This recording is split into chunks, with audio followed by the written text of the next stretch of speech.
Welcome back, everyone. I hope you're doing well. This is history, the history of the real pirates of the Caribbean. We just did a video a couple days ago about Blackbeard. This is a good follow-up to kind of like get a little broader scope of it. Glad you're here. Make sure you hit that like button. Let's jump into it. Pirates. When we think of pirates, we often picture those who are active in the Caribbean during the late 17th and early 18th centuries. Flamboyantly dressed, armed with cutlasses and pistols, readily seeking out new treasures from aboard their sailing ships, with the Jolly Roger flying from the topmast. Modern media depictions have certainly reinforced this stereotype. So that's Blackbeard. But, as we shall explore in this video, the historical truth is somewhat obscured by myth and fantasy.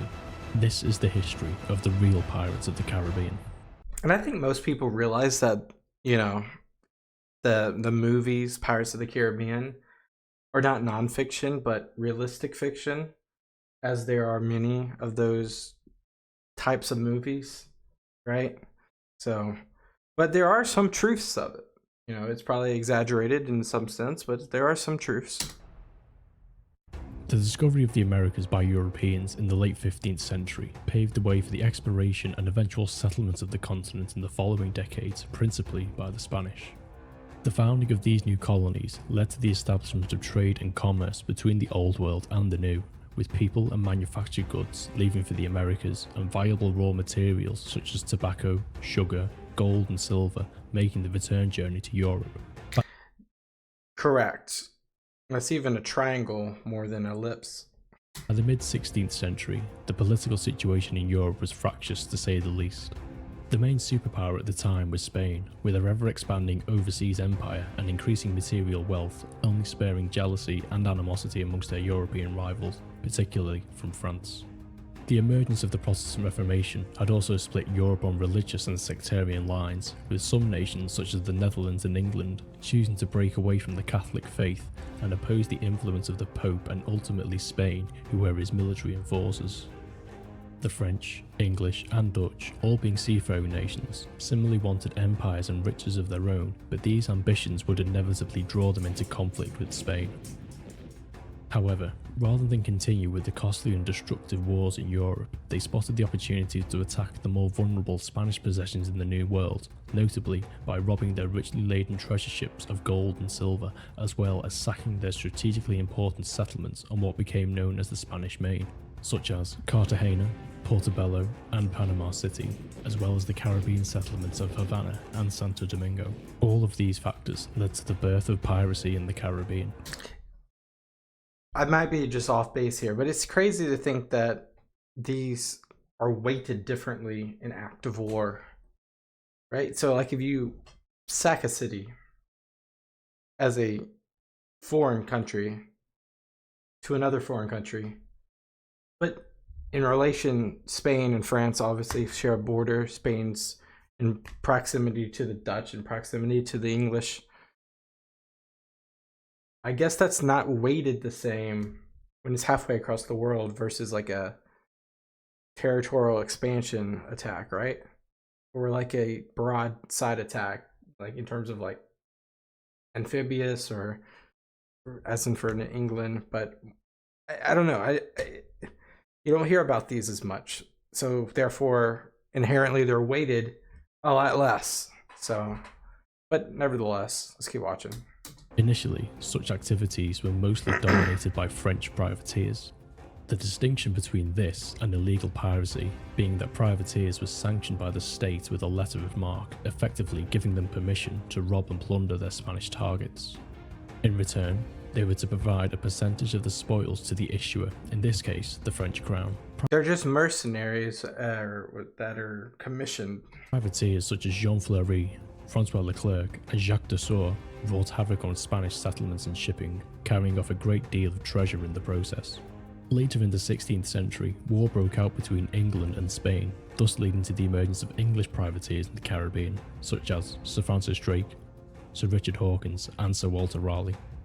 They too shared in the success of their French counterparts. However, with neither nation having a permanent base in the Caribbean at the time, their raids only had a limited impact upon the Spanish, as the privateers eventually had to return to Europe. The Spanish also responded to this new threat by inserting heavily armed escort vessels into their treasure fleet in an effort to deter any further attacks by the privateers. By the early 17th century, Spain still held most of the land in the Caribbean. However, French, English and Dutch colonisers had begun to settle on other islands and began encroaching on the less frequented parts of Spanish territory. Around 1625, a small number of mostly French settlers had begun eking out an existence on the northwestern shores of Hispaniola. In order to sustain themselves, they hunted the local wild animals and smoked their meat over wooden frames in a process known as boucain. This would later Barbecue. give rise to the name buccaneers, literally meaning the ones who smoke meat. Oh. Buccaneers? Buccaneers? Boo? Wait. So this is French. Boucain. I was just going crazy with the barbecue one, but so the French Local wild animals and smoked their meat over wooden frames in a process known as boucain. This would later give rise to the name buccaneers, literally meaning the ones who smoke meat. Wow. This eventually became anglicised to buccaneers, but at this point they were only really hunters as opposed to outright pirates. In response, the governors of the Spanish dominions ordered raids and attacks on these fledgling settlements to drive off any potential competition and secure the interests of their own settlements from other European powers. As a result, the buccaneers fled from Hispaniola and relocated to the nearby island of Tortuga instead. Now, we've heard that a ton in pirate lore. Shortly afterwards, in 1629, the islands of St. Kitts and Nevis, which were jointly settled by English and French, came under attack from the Spanish. On this occasion, most of the English settlers simply returned to the island once the Spanish had departed, as did some of the French. However, most of the French settlers decided to start over again and join their compatriots, the buccaneers, on the island of Tortuga. It was here on Tortuga, by around 1630, that the buccaneers turned to piracy en masse, owing to a lack of natural resources to sustain themselves and the opportunity to seek revenge on the now hated Spanish. So, most of piracy stems from the French? They started to attack their treasure ships, making the return journey to Europe, and took the spoils from themselves. Over the following years, the Spanish attempted to remove the buccaneers from Tortuga.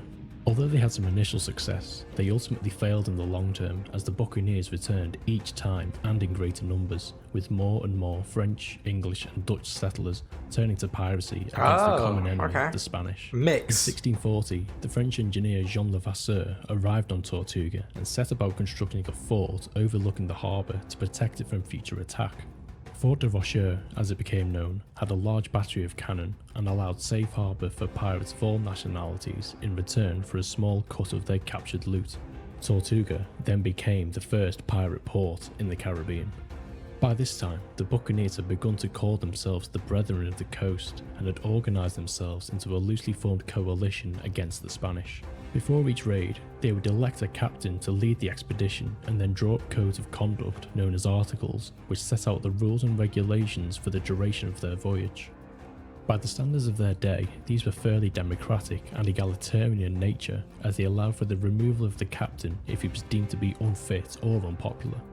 That's what we call mutiny. And I mean, I thought that was true from the beginning. Like it's hard to be a dictator at sea with a bunch of men who are looking up to you. It's hard to be, because a lot of these people are skilled, so they could kind of do the same job, right? So it's more of like a respect thing to be at a position of being captain. They also laid out how the treasure and plunder was to be distributed, with each pirate receiving a share according to their rank and profession. The captain would receive the largest share, then followed by the important positions such as the surgeon and the carpenter, then lastly the remainder of the crew would receive their shares. The codes of conduct even set out how the men were to be punished for acts of insubordination. These ranged from having pay withdrawn to being whipped, depending on the severity of the case. In the most serious instances, for desertion or betrayal, the guilty party would be sentenced to execution or marooned on a desert island with a few basic provisions and left to their fate. The buccaneers were now becoming too great a threat for the Spanish, so in 1654 they invaded the island, and after a 9-day siege of the fort, the buccaneers surrendered and were forced to depart from Tortuga. After a brief period of occupation by a Spanish garrison, the fortifications were then pulled down to ensure that if the pirates returned, they could not use it as a base again in the future. The pirates did eventually return to Tortuga, however, by 1660 they were mostly made up of Frenchmen and so decided to take control of the island in the name of France. After appointing a new governor, they then decided to construct another fort called Fort Blondel, close to the ruins of the previous Fort de Rocher. This change in So this is like the rebirth, the second installment of the Buccaneers. demographics on the island was accelerated by the English capturing Jamaica in 1655 and the gradual preference of English pirates to use Port Royal instead of Tortuga. It should be noted though that the pirates did still mix with one another and used both ports irrespective of nationality. Letters of marque were issued against Spanish targets by both the English and French governors of Jamaica and Tortuga respectively.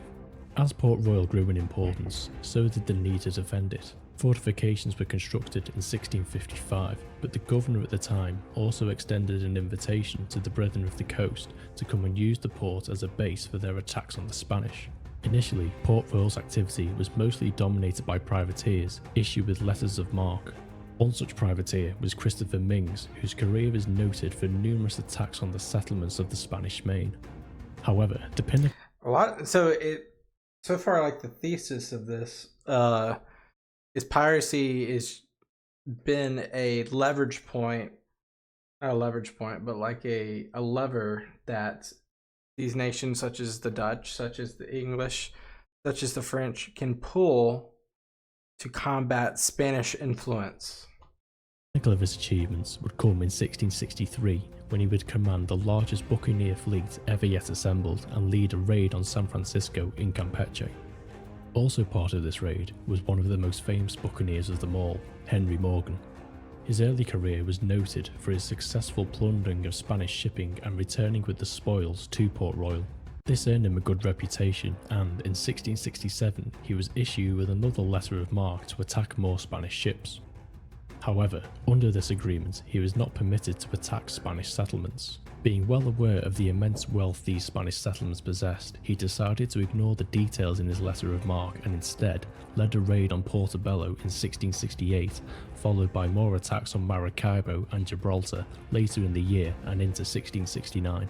Then, in 1671, he conducted the largest raid of his career by attacking Panama, earning him a vast fortune in the process and later a knighthood from King Charles II of England. Wow. Other famous pirates of the buccaneering age were John Coxon, Bartholomew Sharp and John Sawkins, who, in 1680, launched what would become one of the greatest pirate raids of all time, known as the Pacific Adventure. First, they sailed to the Gulf of Darien, then marched across the Darien Gap and allied they could really have used the Panama Canal. themselves with the local Indian tribes to attack a nearby Spanish fort. They then sailed across to Panama, attacking a Spanish fleet at anchor in the harbour and capturing a number of the vessels before ransoming the city. Finally, they then sailed all the way back to the Caribbean via Cape Horn.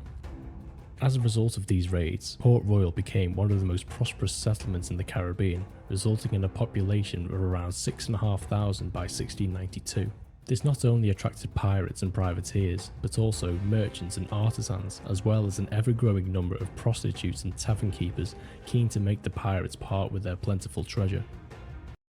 So basically Las Vegas, but it'd be just difficult to like feel like you are safe in this part. I guess unless you have a lot of friends. But it's just, it feels like you're gonna run into a lot of enemies at the same time. In fact, Port Royal became widely known for its debauchery. A contemporary of the time wrote that wine and women drained their wealth to such a degree that some of them became reduced to beggary. They have been known to spend 2,000 or 3,000 pieces of 8 in one night, and one gave a strumpet 500 to see her naked. They used to buy a pipe of wine, place it in the street and oblige everyone that passed to drink. All this was brought to an abrupt end on the 7th of June 1692, when a devastating earthquake struck Port Royal and destroyed much of the northern half of the town, sinking it beneath the waves. Jeez. In like 1692, this was 1692? Yeah, in 1692, it's earthquake nothing's earthquake proof, and like now there's some things that like in the more industrial cities and like in the more progressive areas there are earthquake proof things and structures, but for the most of the world, like in third world countries, it's unfortunately not. And we've seen this area kind of like fall under this horrendous spell before. Like I don't remember which year it was, but Haiti had a pretty bad earthquake in the last 15 years, something like that. But yeah, what an image. Although efforts to rebuild were made, the town never fully recovered. Even before this, Port Royal had begun to transition away from its predominantly privateer-based economy to that of the slave trade and the plantation crops such as sugarcane. Anti-piracy laws were even introduced to turn the buccaneers away, so much so that Port Royal went from a pirate utopia to becoming the site where many of them were to be later executed. Wow. The decline... I mean, we saw that in the Blackbeard video, but it's crazy that there's like eras between like we need them, we're fine with them, and we don't want them. Of what was known as buccaneering towards the end of the 17th century had many reasons. Firstly, peace with Spain meant that fewer letters of marque were issued, and subsequently there were fewer legitimate targets to plunder. Secondly, frequent infighting and disagreements amongst the English, French and Dutch pirates eventually caused them to fragment into their respective nationalities. Thirdly, the erratic nature of piracy and the irregular financial rewards that it brought caused some to seek a more stable life. Some returned to Europe, whereas others turned to settling the land of the Caribbean and Central America as planters and loggers. Lastly, the European powers recruited many of these well-experienced seafarers into their respective navies to suppress piracy in the region and promote safe mercantile trade. Eventually, this left only a dwindling number of true out-and-out pirates operating in the Caribbean. After the decline of buccaneering, what few pirates remained there turned their attention to plundering the riches of the Indian Ocean instead. The Indian Ocean, not the West Indies. Interesting. So I'm wondering if is that like a parallel or is it like a direct migration? I would imagine it's like a combination of both, but more aligned towards the parallel of like where these mercantile bandits, if we want to call them that, flock to because of the opportunism and less security. Got to be one of the two. The Pirate Round, as it became known, involved sailing around the Cape of Good Hope and targeting the trade ships of the East India companies as well as the local Mughal. And see where it's at right there? That was a good pause. Right off the coast of Somalia, as well as like the Red Sea. And that area has been littered with piracy. And that kind of like a triangular between Oman, India, and Somalia. It's been littered with piracy ever since then. A lot less today than it was even like 10 years ago, but... Gaul and Arab merchants. Once they had captured their prize, the pirates would then make the return journey back to the ports of the Caribbean and North America to sell their captured treasure. Probably the most famous pirate who undertook this journey was Henry Every, who, in 1696, sailed his ship into Nassau Harbour in the Bahamas to try and offload some of the treasure he had recently acquired. The Bahamas at the time were a severely underpopulated English colony and vulnerable to attack from the French and Spanish. In an effort to increase both the manpower and firepower in its defence, the governor at the time allowed Every and his crew to anchor in Nassau, hoping they would deter any passing attackers. In return for this, the governor received a large bribe from Every and would turn a blind eye to the ill-gotten gains. And I think that's like in Port Royal and then previously to Tortuga, that similar relationship between the administratives and the pirates or buccaneers. I'm sure that's kind of like how it flowed. And then when that administration kind of progressed and became a little bit more for the people versus for the pirates, then we saw the phasing out of piracy. Allowing safe harbour for the pirates. Although Every only stayed in Nassau for a short period of time, it did establish the port as a credible base for future pirate operations. The outbreak of the War of the Spanish Succession in 1701 resulted in many of Nassau's settlers fleeing due to the ever-increasing attacks by the French and Spanish. At the same time, however, more and more English privateers began to use Nassau as a base of operations, and they soon outnumbered the mere 100 or so settlers that remained on the island. By 1714, the war had come to an end, and so had the legitimate targeting of enemy shipping for the English privateers. Now, devoid of any possible income and lacking employment opportunities elsewhere, many stuck to what they already knew of seafaring and simply turned to piracy, continuing to use Nassau as their home port. They then established what would become known as the Pirate Republic, a loose confederation of pirate captains, crews and ships Is this like when Blackbeard came on the scene? which were governed by codes of conduct not too dissimilar from those of their buccaneer predecessors some 60 years earlier. Pirates and other out-of-work privateers flocked to Nassau from across the Caribbean and American colonies and effectively took control of the island. Their numbers were also swelled by scores of demobilised sailors from European navies, as well as merchant mariners looking to escape the terrible pay and brutal conditions on board trading ships. Blackbeard, what's a sailor? Similarly, many escaped slaves and black sailors were also drawn to the freedom and egalitarian spirit that the Pirate Republic offered.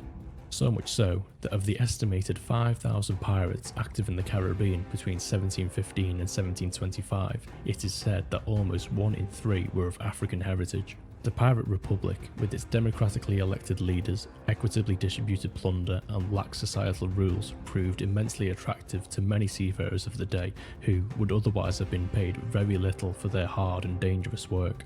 Yeah, I mean, a lot of this area in the Caribbean is like the meat and potatoes of the transatlantic slave trade. A lot of the sugar plantations are like in this POV, and even like present day Jamaica, present day Dominican Republic, that as well, of course. Perhaps this is best summed up by the words of pirate captain Bartholomew Roberts. In an honest service, there is thin commons, low wages, and hard labour. In this, plenty and satiety, pleasure and ease, liberty and power.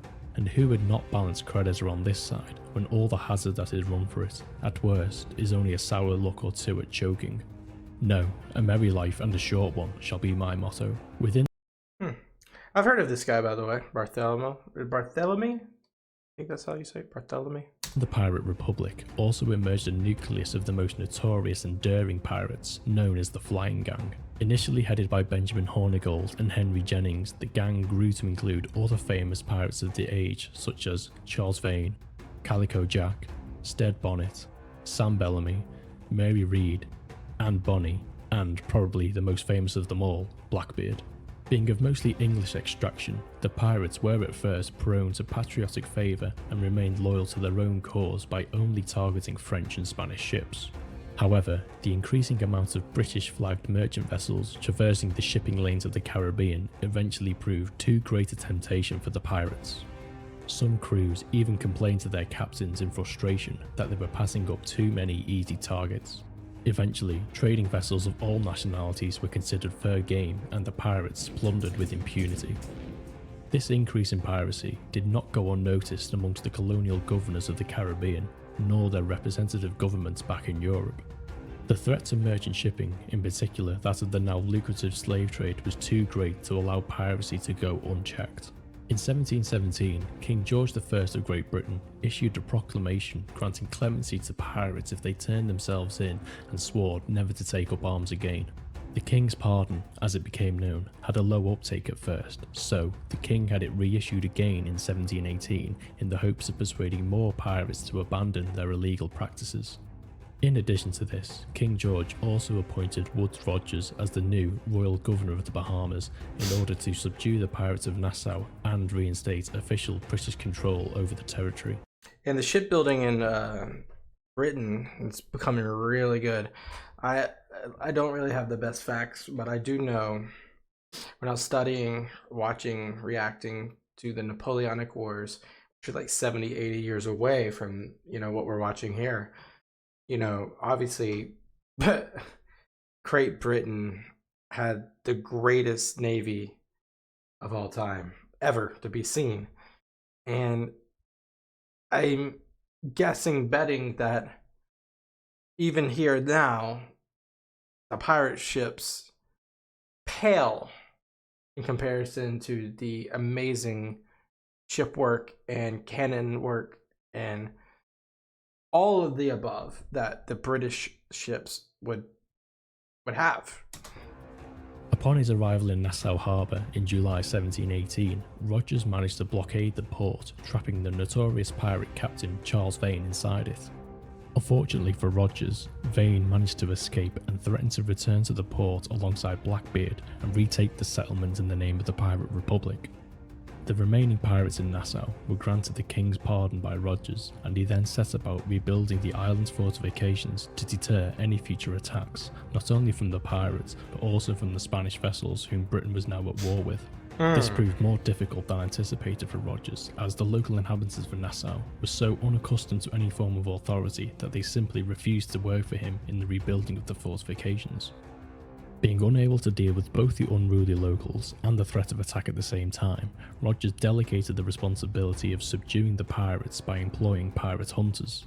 Often, these were ex-pirates who had taken the king's pardon and were keen to reap the handsome financial rewards of hunting down their old acquaintances. Basically a bounty hunter.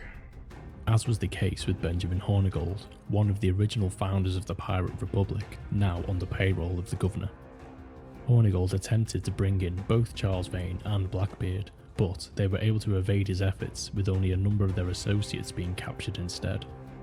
Gradually though, one by one, the pirates were hunted down, captured, and executed. Stead Bonnet was captured and sentenced to hang in Charlestown, South Carolina in 1718.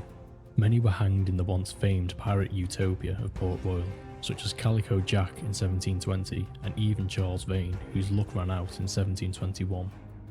After their execution, the bodies were then hung in chains and gibbeted on small islands as warnings for passing would-be pirates.